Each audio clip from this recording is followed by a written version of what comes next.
Here with reaction to all of this, all the breaking news. Author, #1 New York Times bestseller. Host, #1 show, Life, Liberty, Levin. Host of a huge radio show. He's actually fairly popular. Okay. I call him the Great One. Thank me. God bless us. How am I? Mark Levin is back with us. I don't even need to go here because you and I have been chatting tonight via text. I already know how ticked off you are, Mr. Levin, sir. Well, let me just say this. First of all, happy Hanukkah, and I want to thank the president. I want to thank the president for getting this vaccine as fast as he did. There's inertia in the bureaucracy, inertia with corporations. He knew they needed money. He knew they needed direction, as a private sector former developer could, and he's going to wind up saving millions and millions of people. Not Fauci, not Birx, not the bureaucracy. It's Trump. That's number one. Number two, we've had our fourth peace agreement now in the Middle East today with Morocco and Israel. That's more peace agreements under this president than all prior presidents put together. And he deserves enormous credit for that. God forbid if Biden's president, he'll reverse all that. And I want to talk about Biden. It turns out Biden was really the Manchurian candidate, wasn't he? Biden is bought and paid for by the Communist Chinese. His son is bought and paid for by the Communist Chinese. His son is a crook. His brother's a crook. This entire family, you got your son under criminal investigation for potential tax fraud and securities fraud. You got your brother under criminal investigation in the Western District of Pennsylvania for possible violations of law with respect to his involvement in a healthcare hospital and that sort of thing. I don't know many family members who have this kind of situation going on. But it's even worse than that. Let us not forget the story that did come out before the election that the media covered up, that big tech covered up. I have firsthand knowledge Joe Biden was involved in China deals. That's Tony Bobulinski. We have a number of people to thank. We have Peter Schweitzer, the New York Post, but Rudy Giuliani, who they've spent years now trying to smear. He had the guts to take this information. It was given to him off the hard drive of that computer. They made it public. We wouldn't even know about Tony Bobulinski if it wasn't for Rudy and what he did. And what did he say? What did he say on the record? He said on the record that Joe Biden was aware of this deal and deals, that Joe Biden was going to get a big chunk of the millions of dollars in it, that Joe Biden was aware of his son's dealing in China. That is blockbuster. That is blockbuster. The New York Times, which covered up the Holocaust, covered this up. The Washington Post, which covered up the Holocaust, covered this up. CNN, we know thanks to James O'Keefe from Project Veritas, that Jeff Zucker from the top said don't pursue this story. Every newsroom in America, bar a few, covered up this story. And it is a huge story. Now we have early voting, we have mail-in voting, and God forbid if this man becomes president of the United States, this family is crooked. No wonder China wanted this family in office. Let me tell you something else that's taking place here. The fact of the matter is, the people that Biden would bring into office, from his Secretary of State to his Director of National Intelligence to his Education Secretary, they're all appeasers of China, all appeasers of China. And that would include Antony Blinken, who he would want to nominate as Secretary of State, Avril Haines, who he wants to nominate as Director of National Intel, John Kerry, the biggest of the appeasers. And by the way, not only appease China, but the regime in Iran, the regime in Cuba. They talk about the president liking dictators.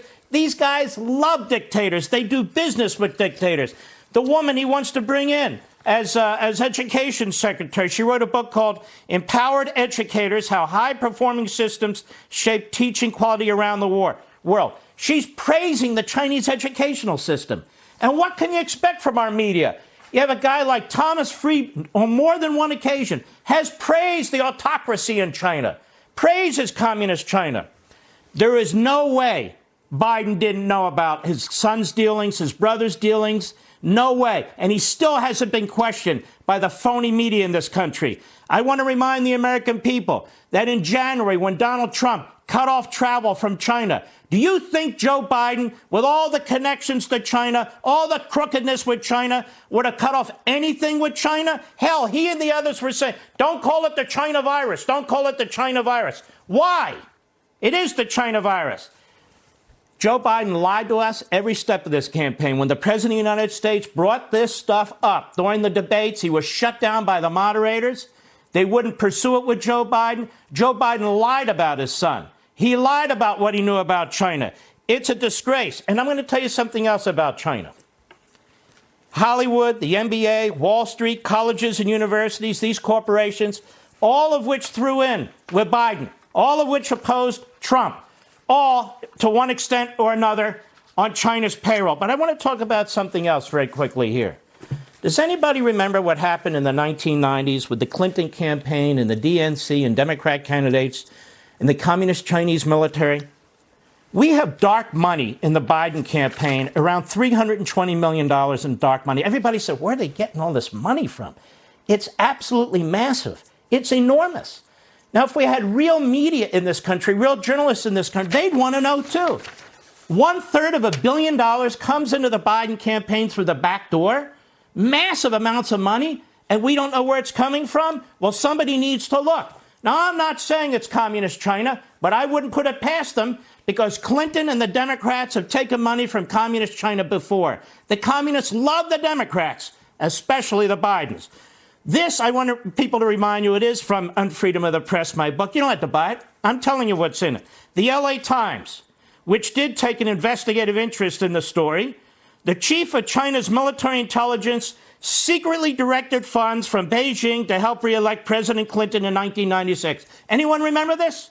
Former Democratic fundraiser Johnny Chung told federal investigators. Chung provided damning testimony before a federal grand jury that the Chinese government wanted Clinton re-elected. Remember Charlie Tree? Some of us do, a longtime friend of Clinton. Raised $1.2 million in foreign dollars for the Clinton Legal Defense Fund and the DNC, and he dropped off a little donation of $460,000 in sequentially numbered money. Remember that? I remember that. The LA Times, James Riotti, another longtime friend of Clinton.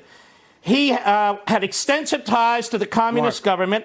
His banking group acknowledged in court papers they made millions of dollars in illegal campaign donations to Democratic presidential and congressional campaigns. People remember that? Hey, remember Mark. John Wong? He raised more than $1.5 million from illegal foreign sources and visited the White House repeatedly. So my question is this.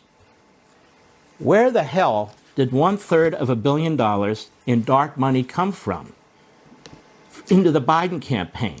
Now, of course, the media, which is in the back pocket of the Democrat Party, I mean, they're even letting Swalwell off the hook. Swalwell is now apparently arguing that his genitalia is a secret matter. He can't talk about his genitalia. He can't talk about the alleged affair that he had with Fang Fang. I know I didn't have an affair with Fang Fang. Sean, did you have an affair with Fang Fang? It's easy to say, no, I did not have an affair with Fang Fang. Why is this important? I got to ask you, though. Because it's used for blackmail. That's why. Yes, sir. We only have a minute left. I want you to just comment briefly on the 17 attorney generals, these 7 states now that want to join this Texas lawsuit. Quick 1 minute. The United States Supreme Court has done a grave disservice to this country. About 5 weeks ago, there was a case brought by Pennsylvania that the governor there, that the Secretary of State there, and the state Supreme Court, which is rogue, like the Florida court was in 2020, violated Article 2 of the Constitution, which says the legislature makes election law. 4-4, John Roberts, who's gone Hollywood, who's jumped the shark, decided that they weren't going to take up the case. Pennsylvania, they come back, and they say, okay, well, look, the state legislature violated their own Constitution. Then the state Supreme Court, on top of it, violated it as well. You're poisoning all these electors that are going to the Electoral College. What do you want to do? 18-word order that tells the American people nothing, they shut it down. The states go, what the hell's going on here? The states that follow the law, the states that didn't weaken the signature requirements, the states that didn't extend the voting periods, the states that care about the rule of law and the sanctity of the vote. They're suing these 4 states and they're saying, okay, Supreme Court, now we want you to address the institutionalized fraud and crookedness that the Democrats put in place in these various states. Now what are you going to do, Supreme Court? You've already undermined your reputation. Now are you going to undermine your integrity as well? We're about to find out. We're about to find out. Mark Levin, great one. Life, Liberty, Levin.